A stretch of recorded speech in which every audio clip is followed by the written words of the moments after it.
Listen to part of a conversation between a student and a professor. Professor Collins, I'm really sorry. I mean, these are my daughters. They're twins. I wouldn't ordinarily bring them to an appointment, but the babysitter didn't show up, and I couldn't leave them. I didn't want to cancel. I hope it's okay. It's okay. I have 3 kids of my own, and I've been in the same situation. Thanks. Well, this shouldn't take much of your time. I really just have one question. All right. I'm having a problem understanding the difference between declarative memory and procedural memory. I think from my notes that they're both examples of, let me see. I have it down here. Declarative and procedural memory are 2 broad types of memory circuits in long-term memory. That's right, but you need to distinguish between them. Exactly. Okay, well, declarative memory is a memory that links us to a fact, like a name or a date or even an experience. So when I remember a professor's name when I see him, that's declarative memory?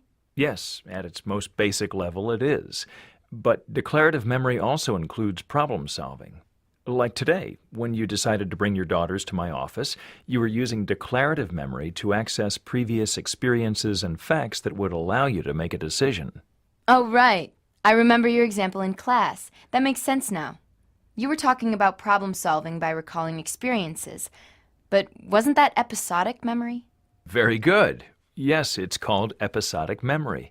But declarative memory includes episodic memory, which is the ability to access prior experiences or personal episodes in our life, usually for the purpose of making a decision or solving a problem.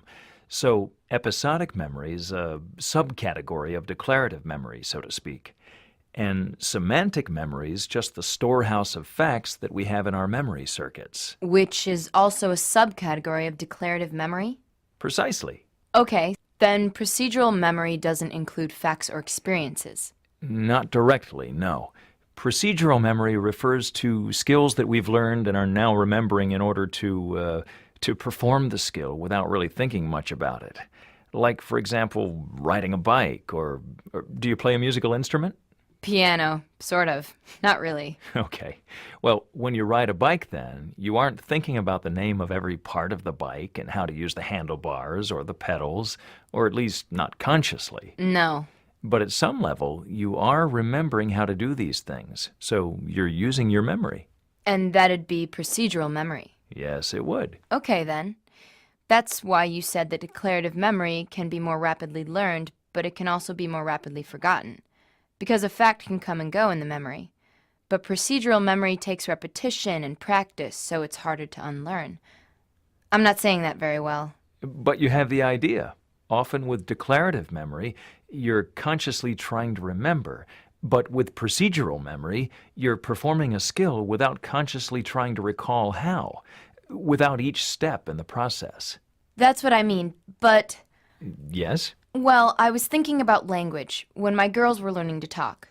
Oh, I see where you're going. You want to know whether language learning is declarative or procedural. Yeah. What do you think? I was thinking that maybe it's both. Because you have to memorize vocabulary, but eventually it's more like a skill, like riding a bike. Because you don't think about each individual word. It's more automatic. Do you see what I mean? A very good analysis. I think you've got this. Okay. Well, thanks a lot. And if you ever need to ask me a question and it's hard to get in to see me, just drop me an email.